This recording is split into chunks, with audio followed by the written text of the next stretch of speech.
So to start with, we're gonna take a whole onion, 8 ounces of mushrooms, and 3 cloves of garlic, and put that in the food processor and blend it up. It's going to reduce down in volume a lot, and I'm just gonna stop it to scrape down the sides.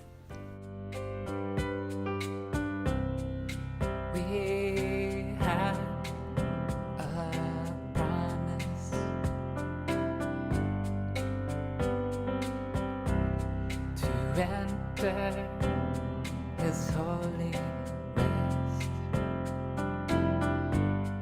Good. So now I'm gonna add 1 cup of chopped walnuts. I blend it together pretty well into the mix, but you can leave it chunky. You don't even have to blend it if you think you would like the chunks of the walnuts in the final product. They soften up after cooking anyway.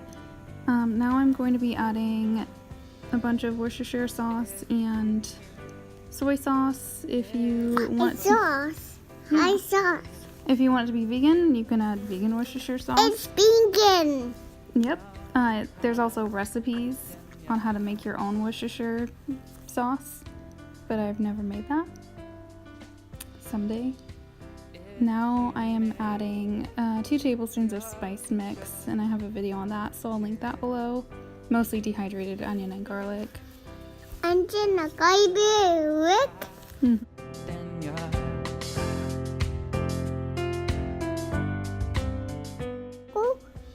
So now I'm going to be adding 16 ounces of previously frozen cauliflower, just defrosted.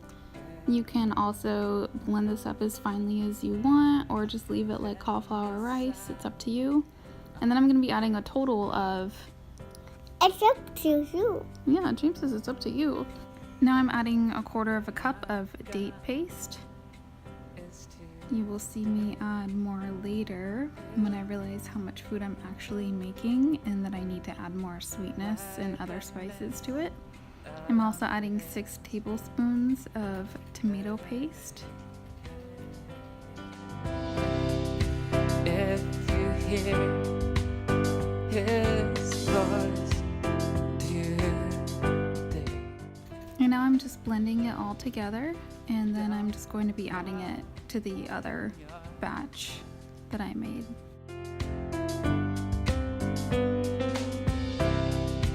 If you make your choice today, don't hide. Now I'm going to be rinsing off 1 cup of green lentils and 1 cup of red lentils. It's pretty common to use both when you're making kind of like a ground beef substitution. The red ones cook and get pretty mushy, and the green ones stay a little bit firmer, so it adds a really nice texture. And I realized that the green ones were falling through the colanders. Add the rinsed lentils to a pot and add 2 cans of roasted tomatoes, 2 16-ounce cans. And then instead of adding water, I decided that I was just gonna add the previous mixture that I made. I was gonna measure it all out, so here I am measuring 2 cups and just to see how much it made, and then I decided that I didn't care anymore, and then I just added all of it. And I cooked it on medium with the lid on for 20 minutes and stirring occasionally, just making sure that it had enough water to cook and that it wasn't burning the bottom of the pot.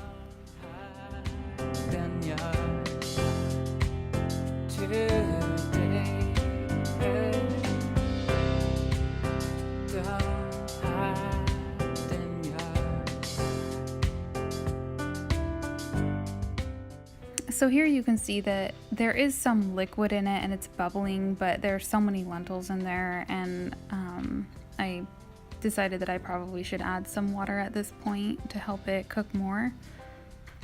And so I add 1/2 cup and I stir it up just to see. I didn't want to add too much water because by the time it would evaporate, all of it would have been way overcooked.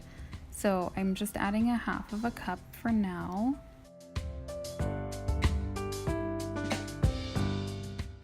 And so now I'm adding 1 green pepper that I sauteed because I realized I forgot to add it when I was initially cooking the lentils and the mixture together. So if I knew how much I was actually making, I would have added like 3 green peppers.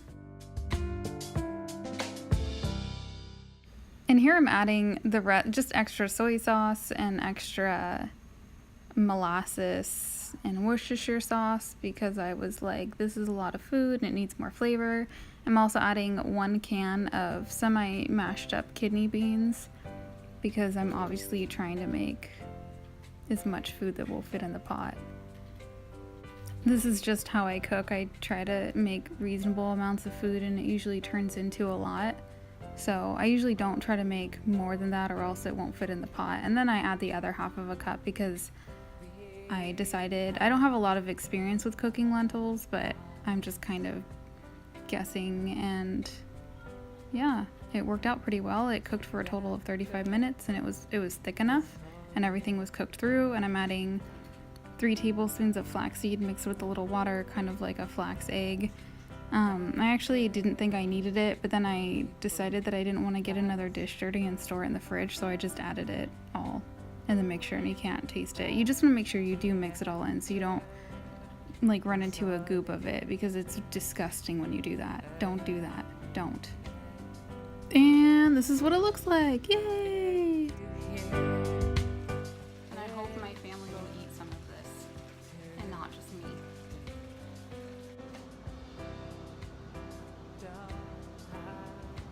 That's what it looks like.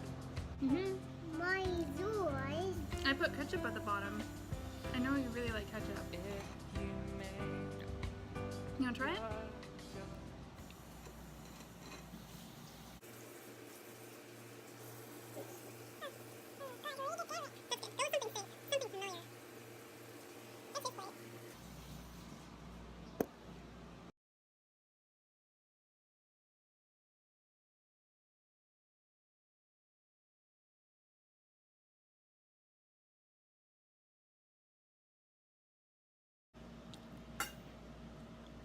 And what is in it too?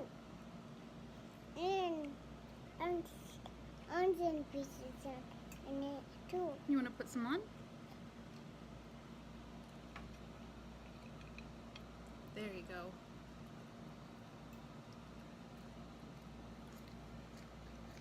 Oh, that looks yummy.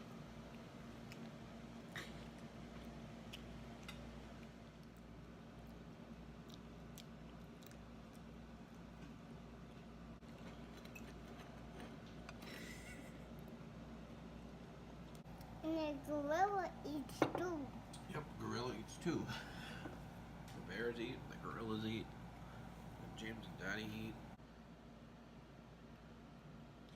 That's my leg. Biting, watching.